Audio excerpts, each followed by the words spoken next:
ইয়াহিয়ার খেলার সাথীরা আজকে পিকনিক করছে বা জুলামাতি খেলছে। তো আমি ভাবলাম ওদেরকে একটু হেল্প করা যাক, তাই আজকে আমরা সবাই মিলে কাজে নেমে পড়লাম জুলামাতি করব বলে। তো আগে কিন্তু দেখতেই পাচ্ছেন যে সব চাল টাল ধুয়ে নিচ্ছে, আর কিভাবে কি করছি সেটা অবশ্যই পুরো ব্লগটি দেখলেই বুঝতে পারবেন। তো আশা করছি আপনাদের কাছে অনেক ভালো লাগবে, আর সম্পূর্ণ ভিডিও দেখে পাশে থাকবেন ইনশাআল্লাহ। সবজিগুলো খুব ভালোভাবে হাবিবা ধুয়ে নিচ্ছে। এখানে আছে পেঁয়াজের কালি, ধনিয়া পাতা, কাঁচামরিচ, পেঁয়াজ, রসুন সব কিছু। আর এদিকে তাসমিয়া, রুহি, নববী তিনজন মিলে এই চাল ডাল ধুয়ে নিচ্ছে। এদিকে পাকনা বুড়ি কেটে নিচ্ছে সবগুলো সবজি, পেঁয়াজ, কাঁচামরিচ সব কিছু। আর এদিকে নববী কিন্তু সুন্দর করে চালগুলো ধুয়ে এনে রেখে দিয়েছে।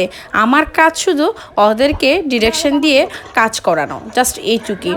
আর নববী কিন্তু এই যে দেখতে পাচ্ছেন পেঁয়াজ, কাঁচামরিচ সব কিছু কিন্তু একবারে দিয়ে দিচ্ছে। পেঁয়াজের কালি দিয়ে সব কিছু কিন্তু একটু ভাজা ভাজা করে নিতে হবে। আর এটা কিন্তু পুরোটাই ছাদে করছি, এবং কি লাকড়ি বা হলো যে নারিকেল গাছের যে ডালপালা থাকে সেটা দিয়ে কিন্তু রান্না হচ্ছে, একদম জুলামাতির মতো করেই কুড়িয়ে কুড়িয়ে আনা সব কিছু।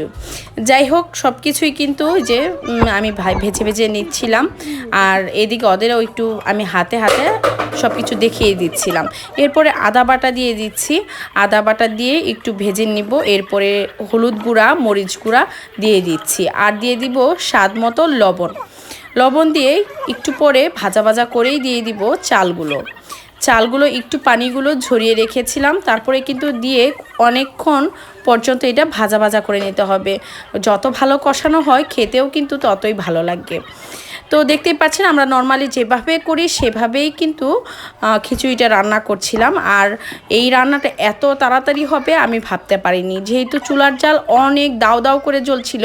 আর সবচাইতে বাধার সম্মুখীন হচ্ছিলাম বাতাস আর তীব্র রোদ। সত্যি কথা বলতে অনেক কষ্ট হচ্ছিল, কারণ রোদের কারণে তাকাতে পারছিলাম না, আর বাতাসের কারণে জালটা খুব ভালোভাবে মানে ধরছিল না, চারদিকে ছড়িয়ে যাচ্ছিল, যার জন্য রান্নাটা অনেক আগে আরও শেষ হয়ে যেত।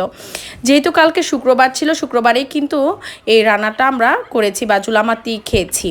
আর দিয়ে দিচ্ছি হালকা আরেকটু সরিষার তেল, যাতে করে খেতে ভালো লাগে, গ্রানটা ম ম করে চারদিক। তো দেখতেই পাচ্ছেন যে অনেকটা কিন্তু মানে চালটা ভাজা ভাজা হয়ে গেছে।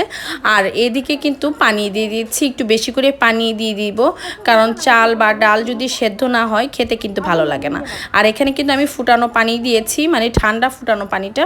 দেখতেই পাচ্ছেন অনেক সুন্দর কালার চলে আসছে, আর খিচুড়িটাও ফুটে আসছে। যাই হোক, এখানে কিন্তু সবাই অনেক ফুর্তি করছিল। আর পিকনিক বা জুলামাতি খেলবো, সেখানে রাখতে হবে না তা তো আর হয় না। এদিকে এই যে ইয়াহিয়া হাবিবাকে রাগ করেছে, যেতে দিবে না, তাই দরজার সামনে দাঁড়িয়ে আছিল, আর আমি দুষ্টামি করছিলাম। আর এদিকে দেখেন দুই বান্ধবী বসে বসে কত মজা করে রেস্ট করছিল, আর এদিকে রুহি আর তাসমিয়া জাল দিচ্ছিল। সত্যি কথা বলতে অনেক ফুর্তি করছিল, আর ওদের দেখে আমার ছোটবেলার কথা ভীষণ মনে পড়ে যাচ্ছিল। যাই হোক, খিচুড়িটা কিন্তু প্রায় হয়ে এসেছে। এখন আমি কিন্তু উল্টিয়ে পাল্টিয়ে সব কিছু করে দিচ্ছি।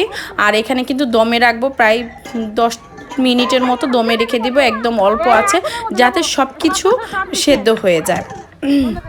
আর ছাদের মধ্যে একটা পাটি বিছিয়ে দিয়েছিলাম, সবাই বসে খেলাধুলা করে রেস্ট করছিল, ঝগড়া করছিল, মারামারি করছিল।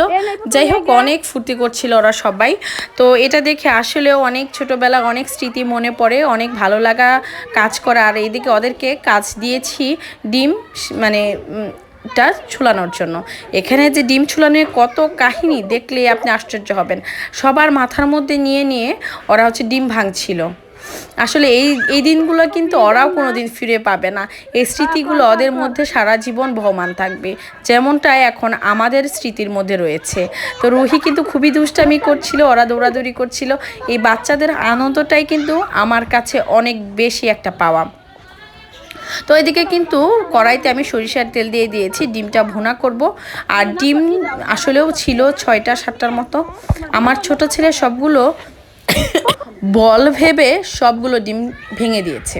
মানে ঢেল দিয়ে সবগুলো ডিম ভেঙে দিয়েছে। এদিকে সরিষা, পেঁয়াজের কালি, কাঁচামরিচ সব কিছু একটু ভেজে নিচ্ছিলাম।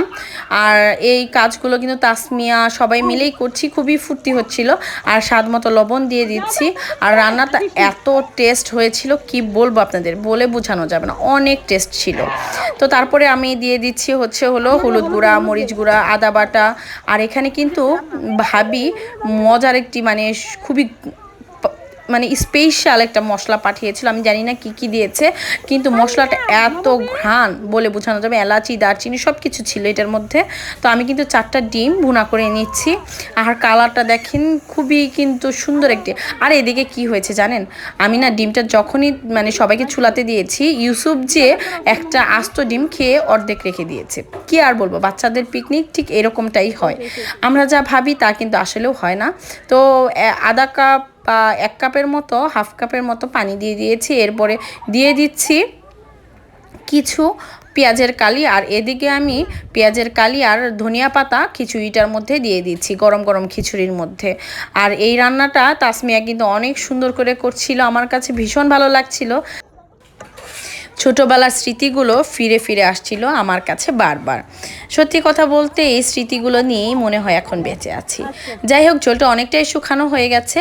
এরপর আমি ধনিয়া পাতা দিয়ে দিয়েছি। আর একটা কথা বলি, আমি কিন্তু ধনিয়া পাতার শিকড়টা ফেলে দিই না, খুব ভালোভাবে ধুয়ে এটা কুচি করে কেটে নিই। ধনিয়া পাতার শিকড়েও কিন্তু প্রচুর ঘ্রাণ আর খুবই খেতে ভালো লাগে। তো সবাইকে কিন্তু রান্নাবান্না শেষ, সবাইকে কিন্তু আমি প্লেটে ডিম খিচুড়ি দিয়ে দিয়েছি। সবাইকে খাওয়া দাওয়া করে কিন্তু আমিও খেয়ে নিব। আর ওদের এই খাওয়াটা দেখে এত মজা লাগছিল, ওরা এত হাসাহাসি করছিল, এত মজা করছিল, আলহামদুলিল্লাহ খুবই মজার ছিল পিকনিকটা। দেখতে দেখতে পিকনিক বা জুলামাতিটা শেষ হয়ে গেল, অনেক মজা করলাম আলহামদুলিল্লাহ। তো সম্পূর্ণ ভিডিও দেখার জন্য অসংখ্য ধন্যবাদ। ভালো থাকুন, সুস্থ থাকুন, আল্লাহ হাফেজ।